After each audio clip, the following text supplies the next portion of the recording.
Today I'm going to talk to you more about the science of nutrition, and specifically we're going to answer these two questions. What is reliable nutrition data, and where does that nutrition data come from? So let's take a look at that. Where does nutrition data come from?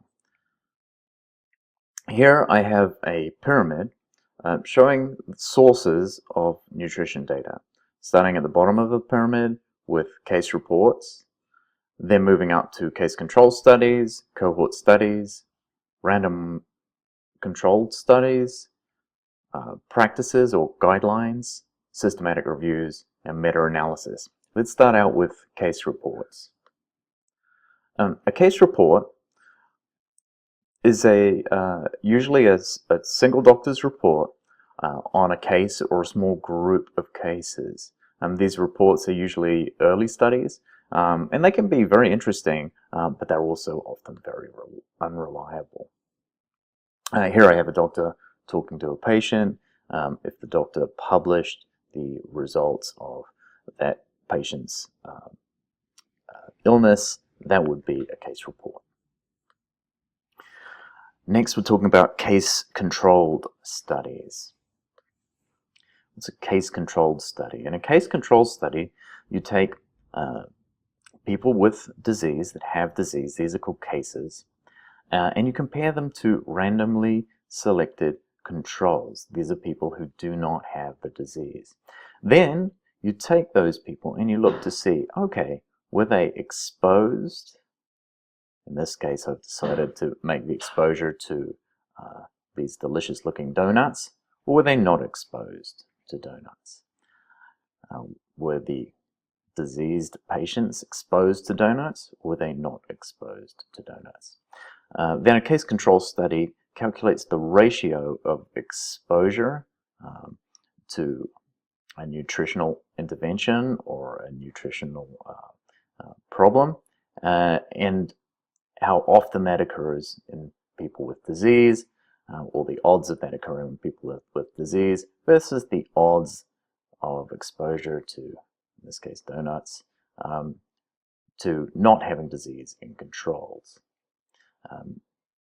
You would suspect an exposure of causing disease if you see it represented at much higher numbers in diseased patients than in controls. So the bottom line is case-controlled studies, takes patients and cases and compares their nutrition to a randomly selected control group. Typically in case-controlled studies, odds ratios are reported and calculated so you can understand how frequently the exposure to a nutritional change may cause disease. Unfortunately, case-controlled studies are a little bit unreliable, particularly because they're prone to recall bias. That is, people with disease tend to recall very clearly if they had an exposure, while people without disease, their memory of the foods that they've eaten in the past tends to be a little more fuzzy. Next, we'll talk about cohort studies. Typically, cohort studies are prospective cohort studies or retrospective cohort studies. Prospective cohort studies follow a group of people for a period of time to see what new diseases develop over that period of time. These studies usually assess risk factors and try to determine if those risk factors are associated with the emergence of disease. One problem that we see with cohort studies is they're a little bit prone to selection bias. Let's talk a little bit more about cohort studies. The classic cohort study, nutritional cohort study, is the Framingham study, which was a study of a group of people in Framingham, Massachusetts. 5,000 people were selected in Framingham, Massachusetts in 1948, and then they were followed. Some of these people were exposed to high blood pressure, high cholesterol, smoking, obesity, diabetes, lack of physical activity, and then it was determined whether any of these people developed disease through time.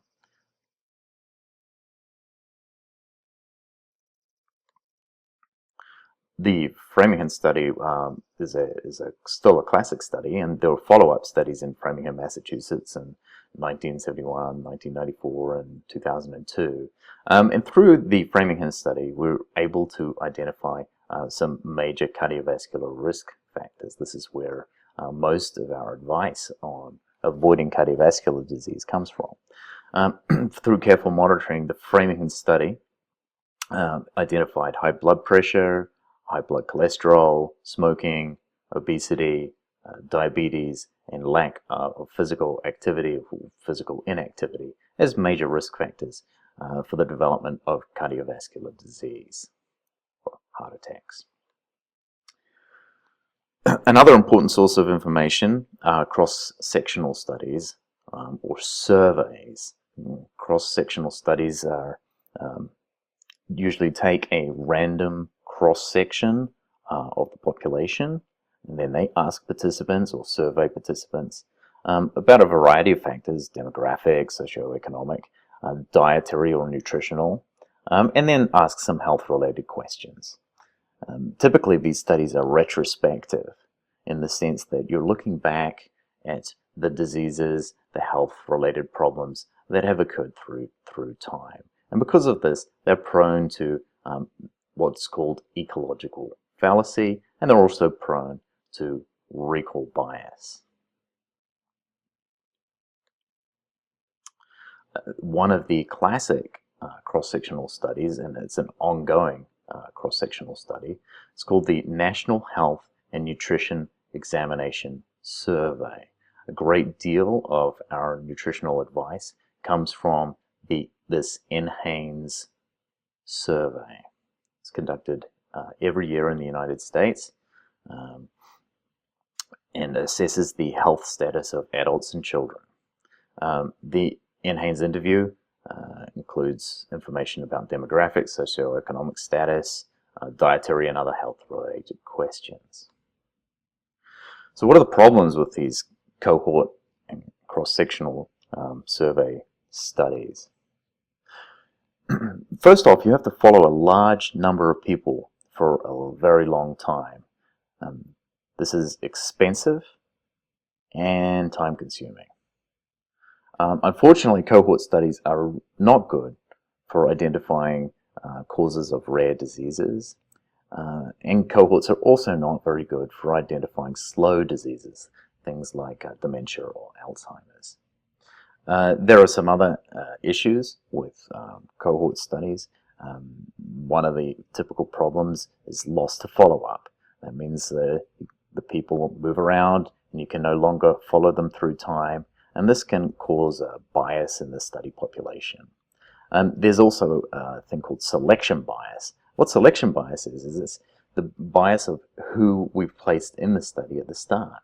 In this case, in the Framingham study, it would be who actually lives in Framingham, Massachusetts. Do these people represent others throughout the United States? And lastly, these cohort studies often suffer from the ecological fallacy. So what is an ecological fallacy? Here's an example of a classic ecological fallacy. On the bottom axis of this graph, you can see chocolate consumption in kilograms per year per person. And on this scale, you can see Nobel laureates per 10 million people. So if we take a look here at various countries and their chocolate consumption, you can see a pretty straight line here in that the number of Nobel Prizes increases with chocolate consumption in these countries. Now you might think, wow, I need to be eating more chocolate, clearly. But I can assure you that no amount of chocolate consumption is going to win you a Nobel Prize. This really is a fallacy, because what it is illustrating is that countries that are very well off tend to have more investment in science and other areas that they can win Nobel Prizes in, and through that they tend to win more Nobel Prizes. It has nothing to do with chocolate. In fact, it's just an ecological fallacy. Next, moving up towards the high-quality data, we'll talk about randomized controlled trials. These are often called the gold standard of nutritional data. What is a randomized controlled study? Randomized controlled studies are double-blinded studies. That means the doctor doesn't know what nutritional treatment is being given to the patient, and the patient does not know what nutritional treatment they are receiving. In this way, it's double-blinded. This is a good thing in this particular case, although operating blinded is not a good thing. Some of the key elements of randomized control studies are the patients are blinded to treatment, the physicians are blinded to the treatment. Good studies have large study size. They are always prospective. They are set up before you, the ideas are set up before you actually conduct the experiment. The hypothesis is formed before you do the experiment. And they are typically placebo-controlled to avoid the placebo effect, where giving some kind of treatment makes people feel better just because it's being given as a placebo. These studies are very reliable sources of data in general and can generally be trusted. Next, higher up in the hierarchy and the pyramid are practice guidelines. Practice guidelines for nutrition are described in most countries. In the United States, the USDA, the United States Department of Agriculture, provides the best practice guidelines for nutrition. This advice is assembled by a large group of experts and can be accessed at this website here at the USDA. And when you get there, you can read the guidelines for 2015 through 2020 here in this document. The latest is the 8th edition. Last of all, nutrition data comes from systematic reviews and meta-analysis. Systematic reviews are published reviews that are usually written by an expert in the field, and often these are very reliable peer-reviewed papers, publications with great information on nutrition. And lastly, meta-analysis. This is the top of the pyramid. Very reliable studies.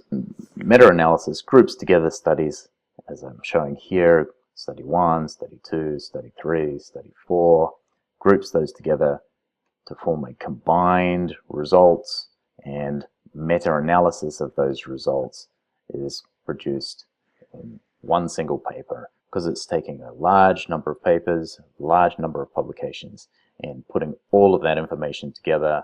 Typically, meta-analyses are very reliable, and you should trust them most of the time.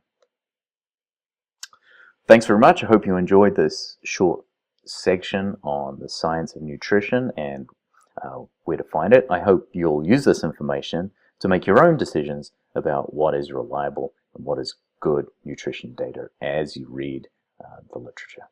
Thank you. Have a great day.